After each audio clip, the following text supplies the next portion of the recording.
N'abacuruzi bisambaza bavuga ko bishyize hamwe basaba akarere ko kabashakira inkunga kuko bari bafite ikibanza bakacyubaka bakabona bazajya bakorera bisanzuye badateza akavuye muri uyu mujyi. Terankunga ya FAO yarabonetse ndetse n'akarere kamutegeka kujya acisha amafaranga kuri konti yako kugira ngo bajye bakurikirana ibikorwa bitandukanye by'iyi nzu. Aba baturage bakomeza bavuga ko inzu ikimara kuzura bishimye ndetse bavuga ko bayitezeho n'inyungu nyinshi. Icyakora ngo ntiyamaze kabiri kuko yatangiye kubomagurika. Ikindi inzu igeretse nta byuma ifite hagati bizwi nka dare ahubwo bashyizemo imbaho ku buryo utambutse wumva igenda idigadiga.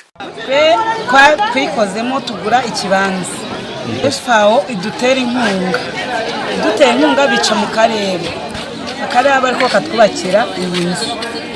Bayiduha bayisize amarangi tubona ari inzu yuzuye. Ariko kugeza ubu ngubu inzu dufite ntago yuzuye. Hasi uyu uhagaze hejuru buruzi hasi. Nimbaho aka kanya n'ubundi nta buziranenge ifite kuko sinzi ukuntu akarere kabigenje. Ntabwo ari ubona leta aje ko setaje ntabwo imeneye n'imbaho isasi y'imbaho kuko uhagaze hejuru uburuzi munsi. Nyine akarere karaduhanyise twubakira nabi urabona ko giye no kuzadusenyukira aho kugira bayimenere beto barashizeho beto z'imbaho se ukumva yarinze biri kunyeganyega wanagwa no hasi tunikoreramo ariko tuba dufite ubwoba ko yazatugwaho. Ntabwo buziranenge buzuye ahantu hose n'imbaho. Aba bacuruzi bisambaza bavuga ko bibateye impungenge ko ishobora kubagwaho kuko n'inzu ya kabiri kugeza ubu ngubu nta kintu bayikoreramo. Icyifuzo cyabo ni uko ubuyobozi bw'akarere bwaza bukareba ikibazo iyi nzu ifite bukagikemura. Ikibazo turakigaragaza buri munsi. Twarakigaragaje ubwashize ari haje minisitiri n'abadepite baje hano kudusura turabigaragaza. Tumaze kubigaragaza aravuga ati ntago twakimugejeje uriya meya wavuyeho kibiri. Tutavuga twe tuzandike tubimugezeho tubimumenyesha. Turandika turabimumenyesha ko kugeza ubu nta gisubizo turaha. Umuyobozi w'akarere ka Rusizi wungirije ushinzwe iterambere ry'ubukungu Habimana Alfred avuga ko bagiye kohereza itsinda kugira ngo rigenzure iyi nzu. Icyakora ngo ntiyari yamenye umwanzuro uzafatwa bizaterwa n'icyo raporo izatanga. Iyi nyubako turayizi aho iri hariya bubatswe hashize imyaka yubatswe. Ubu rero ikibazo kurebaho ni ukureba ubugenzuzi bwayo ihagaze ite se kwikoramo byaguma gukorerwamo ifite ibyo bibazo.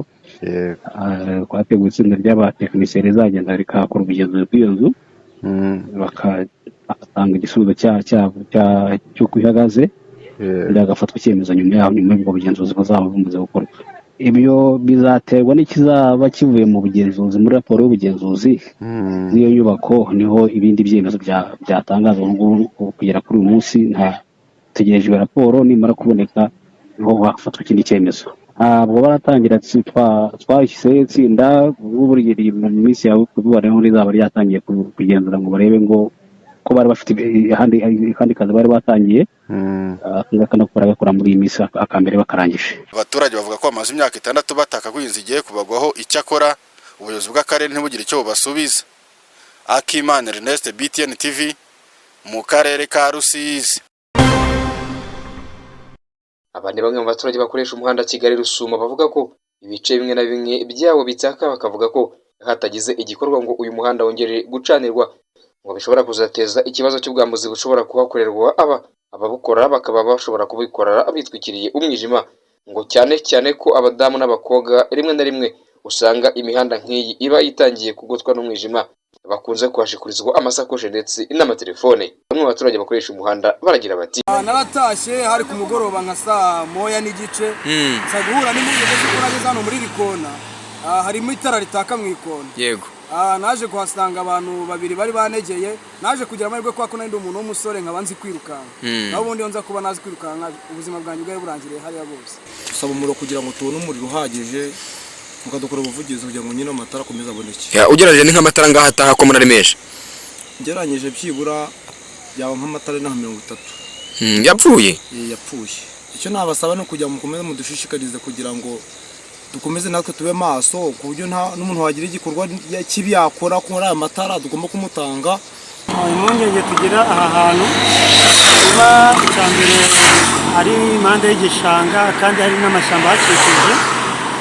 Dugira impungenge yuko amatara atatse kurya umugenzi yagenda hashobora kubera ibintu bigendanye n'urugomo, kwamburwa imizigo cyangwa se bakanaguhohotera, cyane cyane nko ku babyeyi n'abakobwa, kubera ko inshuro nyinshi abantu nibo ushobora gusanga aribo bantu baba bafite ibibazo bigiye bitandukanye bigendanye n'ubuzima bwabo. Amatara icyo amariye abagenzi muri rusange ni ukuvuga ko umugenzi abareba hirya no hino kandi aba afite icyizere y'uko ari bugere iyo ajya amahoro.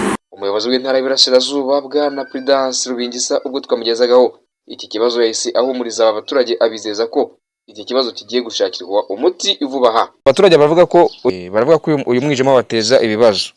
Nibyo penda hita babwira tutsuite. Aba baturage bavuga ko iki kibazo kimaze igihe kinini ngo kigera ku mwaka wose.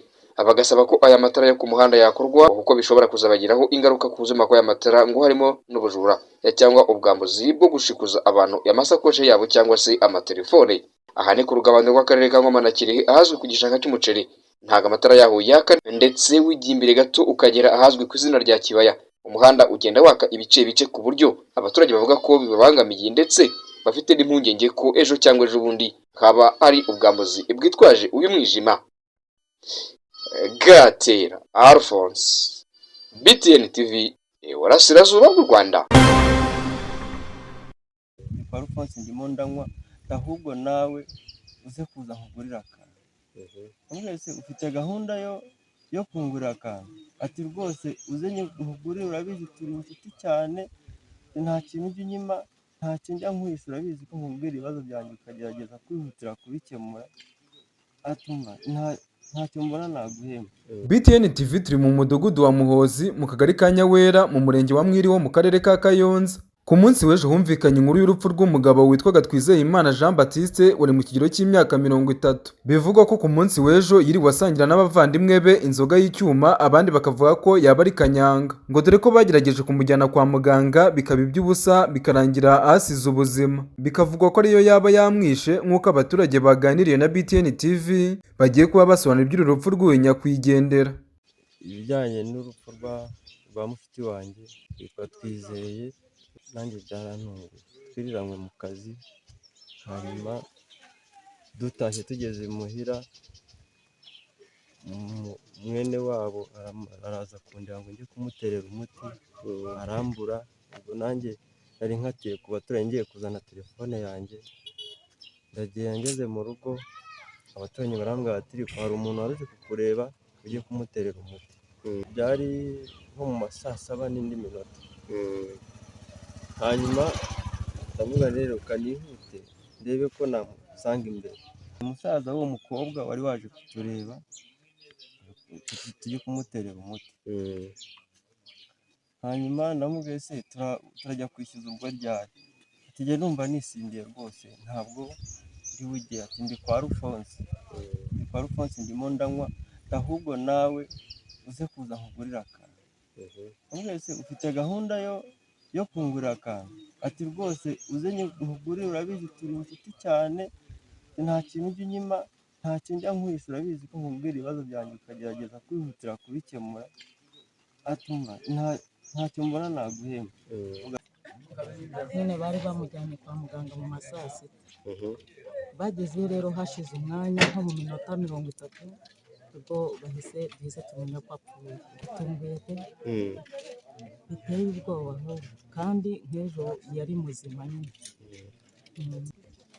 Mwana yanjye ntabwo rwose wamenya ikintu yazize, uretse ko bavuga ko ejo bundi yari yagiye gukora akazi ko gutera umuti ibirayi, noneho yakarangiza akaza nyine akajya mu kabari akanywa, bagenzi be ngo bakamusengerera, ngo ataha nijoro nko mu ma 5:00.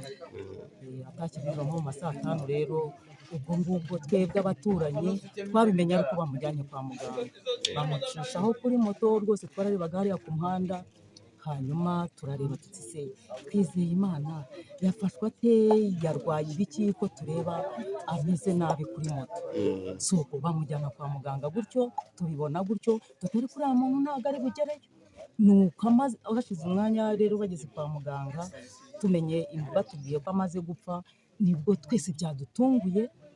urupfu rwe turwumva gutya kuri ntabwo twabimenya none se ko twese tuzi ko yagiye mu kabari akanywa avuye kuri ako kazi noneho akavayo akaza agataha mu rugo rwe yanyweye mbese ni amayobera ntabwo twamenya icyamwishe niba ari inzoga niba atari inzoga ntabwo tubizi bari bari kumwe uwo muntu turaturanye cyitwa reka tuye hirya ngiye nkaho ntuyihari none uwo muntu tubwiraga ko uwo mwana yavuye kugira imiti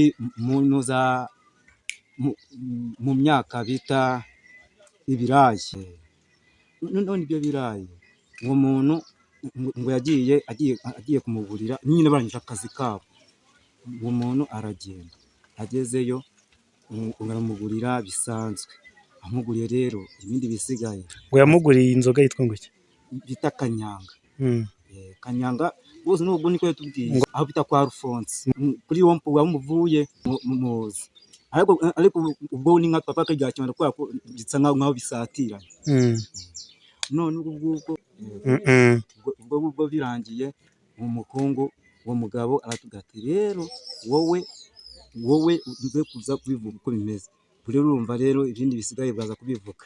Nyakwigendera Twizeyimana Jean Baptiste apfuye asize umugore n'abana babiri ubwo umunyamakuru wa BTN TV yakubukaga aha bari barimo kwitegura gushyingura uyu nyakwigendera. Ndi Mukama Jean Damuro, iyi ni BTN TV Rwanda mu murenge wa Mwiri wo mu karere ka Kayonza mu ntara y'Iburasirazuba bw'u Rwanda.